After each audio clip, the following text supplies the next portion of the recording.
Also, it's tough because depending on which Wolf Run variant, some of the Wolf Run variants are just brutal against it. Yeah, the Ionaga. Yeah, but he's real good against all the tempo decks, like the Yeah. Humans, the Delver, and then... Alright, so starting it off, Bruce Davey on our left. The typical drop multiple creatures on turn 1 playing Affinity style, the Tempered Steel. This is still day 1, we are still playing Standard. What do you think, who do you think's got the edge here? Well, I see a Tempered Steel, so I'm going to give the edge to Bruce Davey.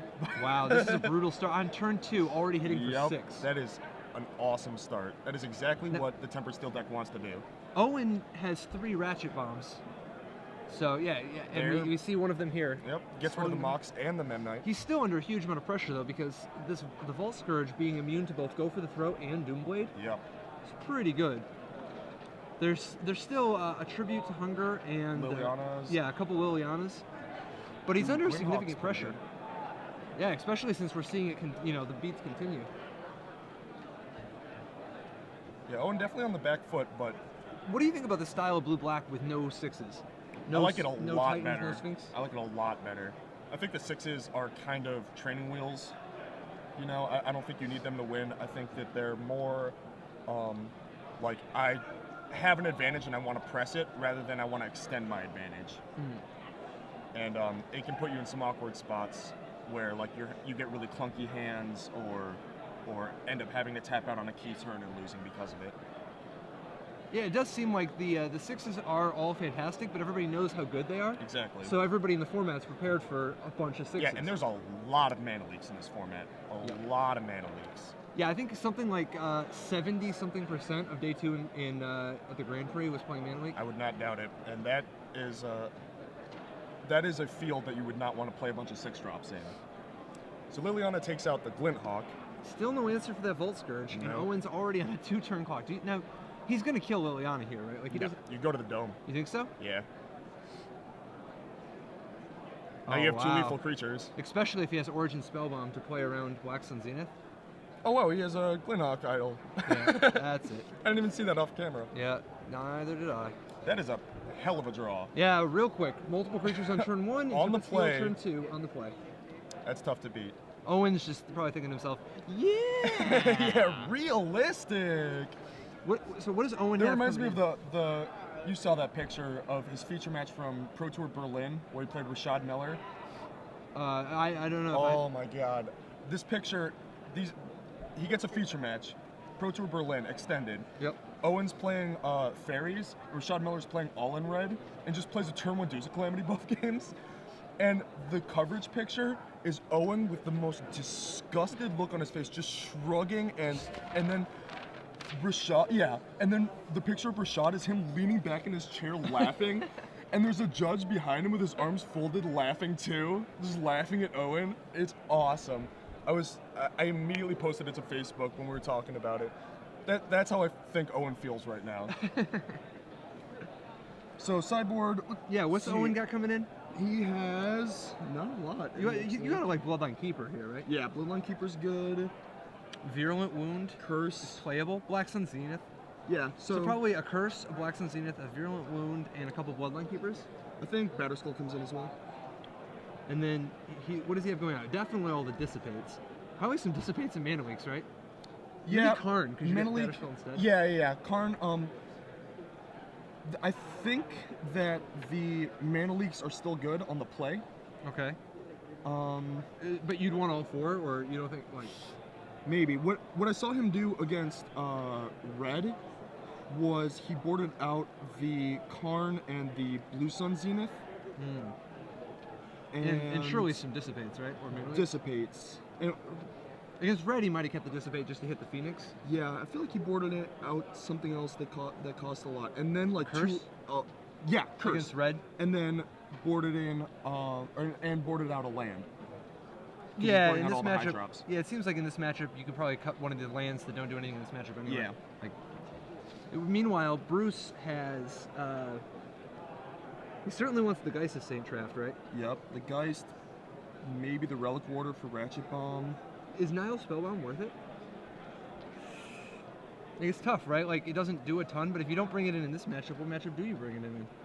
Yeah, I mean, It's so bad when you can't draw off of it. Like, Yeah, if you I don't know, have the if you don't Mox have the Opal, Mox. it's real ugly.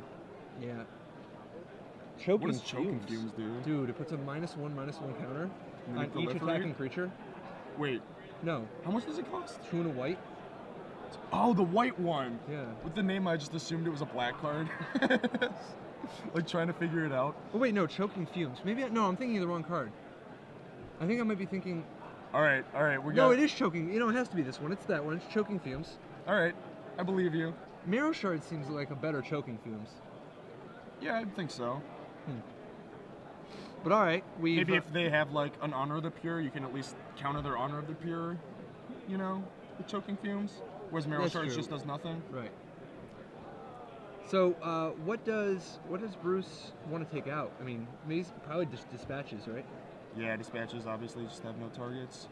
So yeah, and if he's got 4 dispatches coming out, he's got to bring in some cards. So maybe he brings in the Geist. Yeah, that's why I think he's bringing in the The- Relic Warders. He'll probably just bring in an Revoker. O-Ring or a Revoker's Revoker. good. I guess Revoker just keeps the beats going, and it can mess up a Ratchet Bomb. Or Liliana. Yeah. Seems good. But not a Drown Yard. No. Relic Warder doesn't actually hit Liliana, but it just helps with the clock. No, Relic Warder just hits Ratchet Bomb, but the Yeah. Revoker hits Oh, Liliana. yeah. Sure. Oh, yeah, the Revoker seems great. In that match that I birded Owen earlier, Yeah. where he played against Red, his opponent plays a turn 2 Shrine with like a full hand. Yeah, a White Shrine? Red Shrine. Oh, Red Shrine, Burn.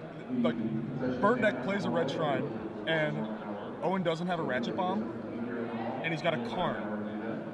So he's just like, all right, let's settle in, let's do this. And he's like, just trying to trade removal and like tread water with like alchemies and stuff. Gets up to 7 and blows up the The Red Shrine? the shrine. The guy domes him for like 13. Owen goes to 2, and then just grinds it back out and wins. The discipline. It was insane. They don't call him X and Owen for nothing. Yeah. Yeah, So the guy let's- on empty hand, he draws and it like taps a mana, and Owen's like, oh great, I'm dead. And he plays Arsonist. And Owen's like, all right, like Liliana second. He's like, all right, go to 1. Then he's using like his Liliana ultimate to like Stone Rain him, and then using his Karn to Stone Rain him again to like try and get him to no lands.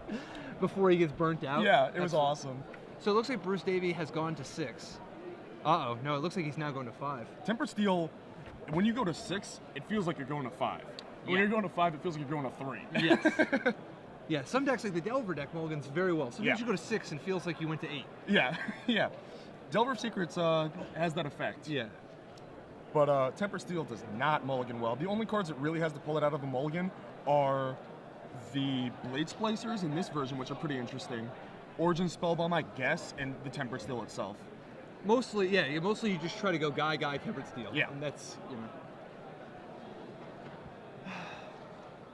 All right, so Owen dropping the turn 3 Ratchet Bomb. No black mana for him yet. Looks like he leaked Glenhawk Idol on turn 2. Yeah, Davey, turn 3 follows it up with another Hawk Idol and a Signal Pest. It's not bad. Davey's got a good mix of land and spells, considering, you know, a mulligan or 2.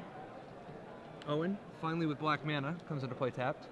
Ratchet Bomb's up to 1. Do you think he's going to just wait and take it up to 2 for the Glinthawk? I think so. Because it's a lot harder for him to deal with, right? Yeah. Oh, wow, there's Blade Splicer. At all casting costs represented here. That is Blade Splicer's that is a Ratchet Bomb proof board if I've ever seen one. Absolutely. Blade Splicer's real solid in this matchup. Oh yeah, for sure. Ooh, and the Golem even triggers the Glenhawk Idol. Absolutely. It's cute. What do you think the chances are that Owen is going to drop a black mana and Black Sun's Zenith? Pretty high. He's Owen. I mean, I think there it is. He drew his draws off of the Think Twice and for turn were Swamp Black Sun, but he's got a curse instead.